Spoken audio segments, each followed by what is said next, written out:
सियावर रामचंद्र जी की जय। देखिए, भरत जी बहुत सोच कर रहे थे, तो भरत जी के वचन को सुनकर मुनि ने सुख पाया और सभी ने उनकी बहुत प्रकार से बड़ाई की। मुनि ने कहा, हे तात, अति सोच सोच मत करो। श्री रामचंद्र जी के चरणों का दर्शन करते ही सारा दुख मिट जाएगा।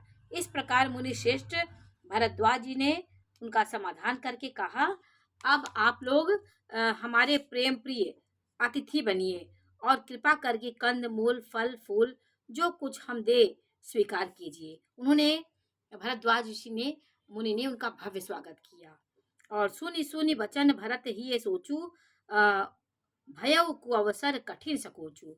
मुनि मुनि के वचन सुनकर भरत के हृदय में सोच हुआ कि वह बेमौके बड़ा बेवड़ संकोच आ पड़ा है। फिर गुरुजनों की वाणी को महत्वपूर्ण आदरणीय समझकर चरणों की वंदना करके हाथ जोड़कर बोले, हे नाथ, आपकी आज्ञा को सिर चढ़ाकर उसका पालन करना यह हमारा परम धर्म है।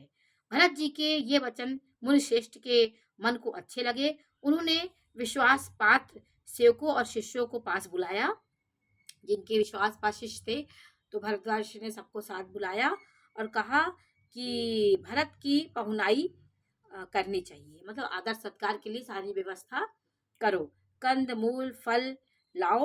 उन्होंने हे नाथ बहुत अच्छा कहकर सिर नवाया और तब से वे बड़े बड़े आनंदित होकर अपने अपने काम को लग गए। जो शिष्य थे उनके सब उनकी पहुनाई में सेवा सत्कार में लग गए। मुनि को चिंता हुई कि हमने बहुत बड़े मेहमान को न्योता दिया है।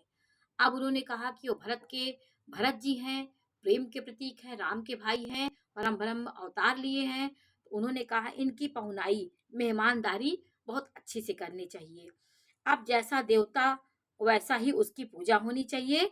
जैसी देवता होती जैसे जो देवता होता है उसकी उसी प्रकार से पूजा होती है।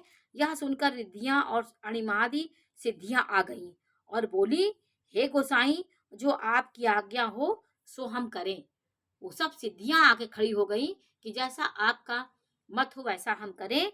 मुनिराज ने प्रसन्न होकर छोटे भाई शत्रुघ्न और समाज सहित भरत जी को रामचंद्र जी के विरह में व्याकुल हैं, उनकी पहुनाई आतिथ्य सत्कार करके उनके श्रम को दूर करो। रिद्धि सिद्धियों से बोल रहे हैं, जो अणिमादि सिद्धियां थी, जैसा व्यवस्था करनी होती वो सिद्धियां उसी प्रकार कर देती हैं। रिद्धि सिद्धियों ने मुनिराज की आज्ञा कुर्सी चढ़ाकर अपने को बड़भाग्नि समझा।